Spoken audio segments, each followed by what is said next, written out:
Hey y'all, it's been a little bit since I've done one of these. Um, we had girls camp the 20th through the 24th, and then I spent last week just trying to catch up from being so busy with the girls camp. Want to thank everybody that came and helped with the girls camp, though. It was an amazing, amazing time with the girls, and they learned a lot, and they got to go shoot, they got to do self-defense, they got to go swim in the pond. They got to have a lot of fun. We had a baptism, and I'm so thankful for those who supported, who donated for that cause. I'm just so thankful for you guys, because I couldn't have done it without you and all the help that I had. I had ladies that were here every day. The safety team was here every day, and they kept us protected and kept us safe and all of the things, and helped on the range. And it was a blessing to see us come together as a church, as people, and do it for these girls. I'm so thankful. We had 10 every day, and it was just an amazing time. Last night in our women's meeting, we talked about self-worth. That's just something that has been heavy on my heart, because dealing with the girls, I saw a lot of that in them. But then I also, the Lord checked me a little bit. He said, what are you showing them? Are you showing them that you have a lot of self-worth, have a lot of self-confidence, or are you showing them the lack of? And mine is the lack of, and I knew it. And when he talked to me about it, I was just like, Lord, I'm trying. I know I'm your child. I know all of those things, but in my spirit, I'm having a difficult time with it. So he's working with me, and he's loving on me, and he's giving me strength, and he's giving me courage. He's giving me good words, and he's giving me good people in my life. I mean, amazing people in my life. I would be lost without. But 1 John 3, chapter 3, verse 1, is one that I go to. See how very much our Heavenly Father loves you, for he allows us to be called his children, and we really are. But the people who belong to this world don't know God, so they don't understand that we are his children. Yes, dear friends, we are already God's children, and we can't even imagine what it will be like when Christ returns. But we do know that when he comes, we will be like him, for we will see him as he really is, and all who believe will keep themselves pure, just as Christ is pure. He calls us children. He adopted us into his family. He made a way for us by sending his only son. And I can't imagine that pain. I can't imagine. Counseled with a lady a couple weeks ago, and had a tragic accident in their family and lost her grandson. And I can't imagine that pain. But then I can't imagine, and I've had to watch my kids go through some hard things. I'm still watching kids go through hard things. I will always say that parenting adult children is by far harder than when they were 2. By far harder. Because at 2, I could fix what was wrong. I could fix when they fell. I could fix all of that. As adult children, I can't fix it. And not that I need to fix it. They need to be able to fix it. But it's still very, very difficult for me. Because as mamas, we want to be fixers. But he calls us child. He says, come to me, child. Child, you are mine. And I know that I am worthy because of him. I know that I am worthy because of Jesus, and I know that I am worthy, but I struggle with that. And he brought this to me last night. It wasn't even in any of the verses that I had last night, but he brought it to my mind, and I started scrambling through my Bible, and I knew where it was at. He loves us so much that he calls us children. And I have to go back and think how much I love my children and what I would do for them. He does infinitely more than that. Just like the flowers in Psalms 37, which is a really good psalm. Let me go to that real quick. Psalms 37.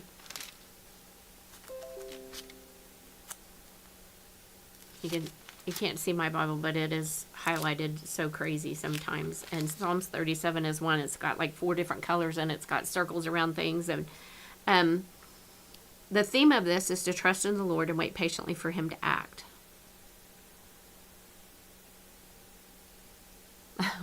Trust in the Lord and wait patiently for him to act, because I know he's going to. I know he's going to do exactly what I need if I will humble myself before him. But it says, don't worry about the wicked. Don't envy those who do wrong. For like grass, they will soon fade away. Like springtime flowers, they will soon wither. And I read this psalm. I walked outside, and I have lilies growing. This is the second time that they've bloomed. Last year I only had one bloom. This year I have multiple blooms, and they're an absolutely gorgeous color. But they last a day. And that was my confirmation. I felt like God saying, see, they last a day. I care about you infinitely more than that. And those that are wicked, that's how fast they're going to fade. Those that are despitefully using you, those that are despitefully talking about you, those that are whatever they're doing. And we need to understand that in our government as well. They will soon fade away. They are wicked. They will fade away. We need to pray, and we need to ask the Lord to move in a mighty way. We need to ask him to put the right people in office. But we also need to listen when we go to cast our vote as well. But it says, verse 3, trust in the Lord and do good. Then you will live safely in the land and prosper. Take delight in the Lord, and he will give you your heart's desire. He will give you your heart's desire, because he looks at your heart. He doesn't look at your head. He doesn't look at your thoughts. He wants to control those thoughts, and he wants you to take those thoughts captive and quit letting them rule you and wreck you. But he gives you your heart's desire, as long as it's according to his will for your life. He's not going to give you, Lord, in my heart I desire a yacht, 100-foot yacht, and I want, to be able to go out on it anytime. That's not what this is talking about. It's talking about the desires of your heart, what you truly, truly, truly desire in your heart. And that is, for me, living for him every single day, doing what he has asked me to do, trying to drown out the noise of the naysayers, trying to drown out the noise of the jealousy, trying to drown out the noise of whatever it may be. Some days that's hard. Commit everything you do to the Lord. Trust him, and he will help you. He will make your innocence as clear as the dawn, and the justice of your cause will shine like the noonday sun. Be still in the presence of the Lord and wait patiently for him to act. Don't worry about evil people who prosper or fret about their wicked schemes. And I'm going to stop there, because that just tells us, do everything according to the Lord. So many times I think, oh, I should go do that. But then I'm like, oh, I probably shouldn't. Or so many times the Lord has said, I need you to do this. And I'm like, but Lord, you know what they're going to say. And I'm learning to hear him and not the noise. It's hard. I'm trying. But that's all he's asking us to do. He's asking us to commit everything that we do unto him. Everything that I do is not for this church. It's not for the pastor. It's not for the elders, the deacons. It's not for any of that. It's not for glory. It's not for recognition. It's not any of that. I'm doing it for the Lord, because he's asked me to, and I want to be obedient to him. So as hard as that is on some days, when people want to talk, when people want to say you're not doing enough, whatever it may be, God has called you his child. He loves you, and he's just asking you to commit everything that you do to him, and be still and patiently wait on him. That's the hard part. But I'm learning to patiently wait. So I hope today, if you're having a struggle, the weather's got you bummed out. It does me. I'm tired of rain. I know we need it, but I'm tired of rain. I'm tired of not being able to enjoy the sunshine. I crave sunshine. That's why I should probably move to Tahiti and live on a beach, because I would probably be the happiest person in the world. Not really. I am happiest where God has me, and that's right here. So, but I like the sunshine. I really do. But I hope that you will see that you are his child, and he loves you infinitely more than anything else in this world. And he craves that relationship with you just like you crave that relationship with him. And all he's doing is saying, come, rest in me, wait patiently, let me move, let me get all the pieces in the puzzle put together. I promise you, good things are coming. And he does that for us, and I'm so thankful. We had great 2 services yesterday. First service, we had a baby dedication for Sawyer Dennis Burke, and his parents and his grandparents and great-grandparents. I think he was even a great-great-grandparent.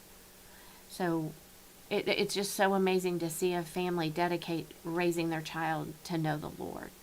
And us as a church being able to pray and being able to encourage and being able to love on that family as well. And it was just 2 great services. First service was, to me, better, and sometimes second service is better, but yesterday I felt the move in the first service, and it was amazing. The word was good. The word made me think a lot last night. I really struggled with some thoughts last night, but it was good. It was good. It was the Lord moving and the Lord changing and the Lord shaping and the Lord doing all of the things that only he can do. And I'm thankful for that. So I want to thank our sponsors. Since it's been a while that I've been on, I want to thank our sponsors, Dawn and Sheila Ferris, Kim Morris, Gordon and Dee Kennard, Stacy Reese at My Travel Misha, Genesis Home Health, Parco Tax, the Watkins family, and Travis and Maddie Holloway. Thank you all so very, very much for pouring into this ministry and for helping us to provide a daily live. I'm thankful for that. Men, don't forget you have a meeting tomorrow at 7. You guys meet at 7. Women, we will meet again Wednesday morning at 10:30. Didn't have very many come last night. I know it's a busy time and summer's hard and people are going and going and going and going and going, and they're trying to make up ball games even on Sundays now because there's been so many rainouts. But if you can come and join us, I would love to have you. It's just about a group of women getting together and learning about Jesus and how he cares for us and how he loves us and what he wants for us, and praying for one another. We lifted many up in prayer last night, and that's what it's about. So I hope you will join us. We do have a lot of fun. We do laugh. I do make them play some games sometimes. I handed out pens and paper last night, and they're like, oh gosh, here we go.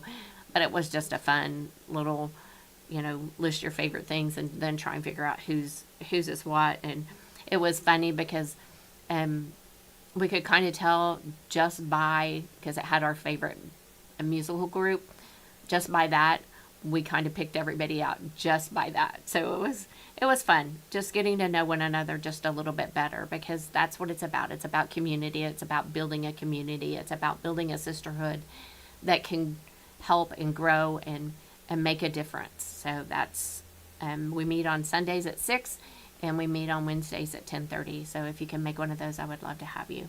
I hope you all have a great, great day. Stay weather aware. Storms are supposed to roll back in, I think, this evening. I'm not sure, but just stay weather aware and pay attention. And we've gotten a lot of rain this morning. It was raining so hard. I actually got to work early this morning, and it was raining so hard, and I was like, I want to go lay out in the sanctuary and listen to the rain on the roof, but I didn't. I just went ahead and worked. But so stay safe. I'll see you guys tomorrow. Have a great, great day.